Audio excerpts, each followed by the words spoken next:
Imagine waking up one morning, walking out to the well your family has used for years, and finding it completely filled with cement. Not just blocked, not just damaged, ruined beyond use. That's exactly what happened to me. And the shocking part is, it wasn't nature. It wasn't an accident. It was my own homeowners association. The same people who are supposed to protect the community decided to destroy something that didn't belong to them. All because they didn't like that I relied on my own water source instead of their system. From that moment on, I knew things would never be the same between me and the HOA. At first, I couldn't even process it. I stood there, staring at the hardened cement, realizing the well my family had depended on for generations was gone in just one night. All the time, money, and care poured into keeping that water clean and safe wiped out. They told me it was for safety reasons, claiming private wells were against their updated rules. But I knew better. It was about control. They wanted every homeowner dependent on the city water contract the HOA had negotiated, a contract that just so happened to make them a nice profit. What they didn't realize was that they picked the wrong person to mess with. I wasn't just some homeowner quietly following orders. I had worked with city departments before, and I knew exactly how that water contract operated. If they thought destroying my well would force me to bend, they had underestimated me badly. The more I thought about it, the angrier I got. Who gave them the right to take away something that was mine, something essential to my home and my life? They wanted power over everyone in the neighborhood, but they didn't expect someone to push back. I wasn't about to let them win so easily. So while they celebrated their victory, I started making moves of my own.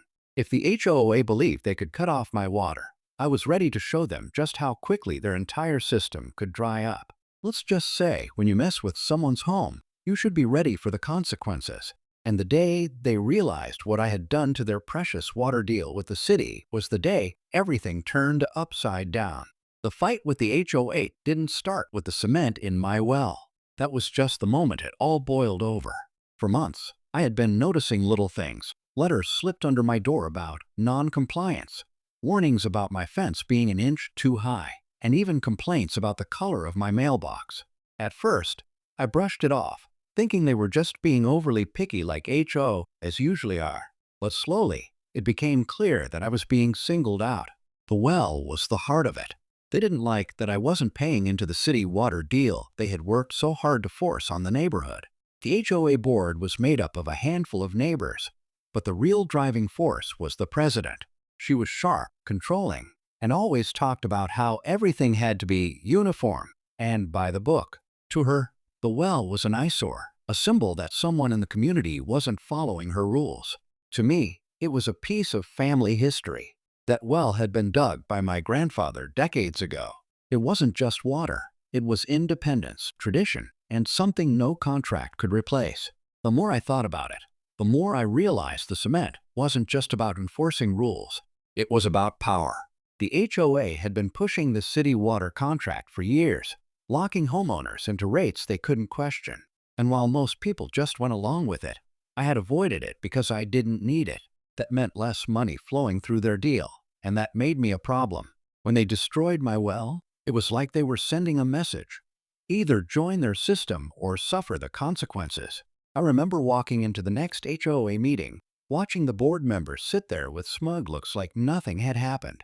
Neighbors whispered in the back, some avoiding eye contact, others pretending not to notice me at all. That silence told me everything. They all knew what had been done, but nobody wanted to speak up. It wasn't just me against the HOA anymore. It was me against a system of fear they had built in our own neighborhood. What they didn't count on was that I had been paying attention, quietly learning how their contract worked, who signed off on it, and what loopholes existed. They thought filling my well with cement would end the story. They had no idea it was just the beginning. And as I sat there in that meeting, listening to them talk about community progress, I was already planning my next move. The deeper I looked into the HOA's water deal, the stranger things became.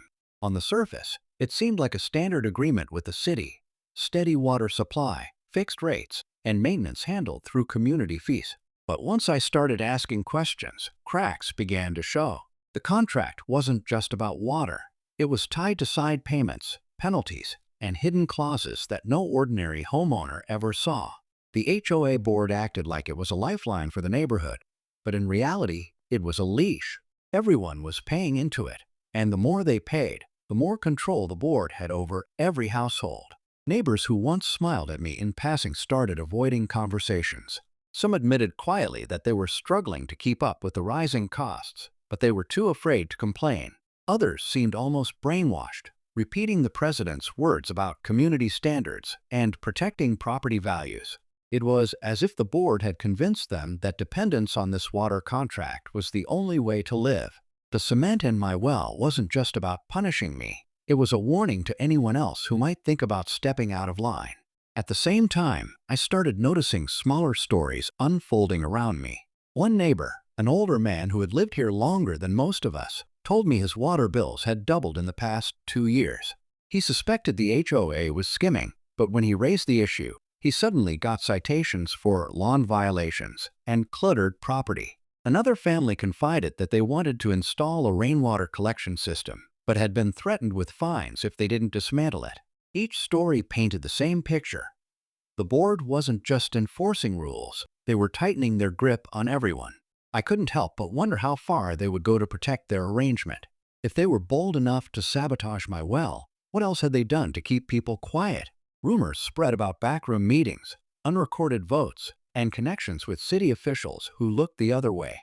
It was bigger than just one neighborhood. It felt like part of a machine built on fear and silence. The conflict wasn't just about me anymore. It was about everyone who felt trapped but couldn't fight back. And as the days passed, I realized that exposing the truth wasn't going to be easy. Every step I took closer to uncovering what was really happening, the more dangerous it felt. The HOA thought they had buried me with cement. What they didn't realize was that they had only lit the fire that would push me to dig even deeper.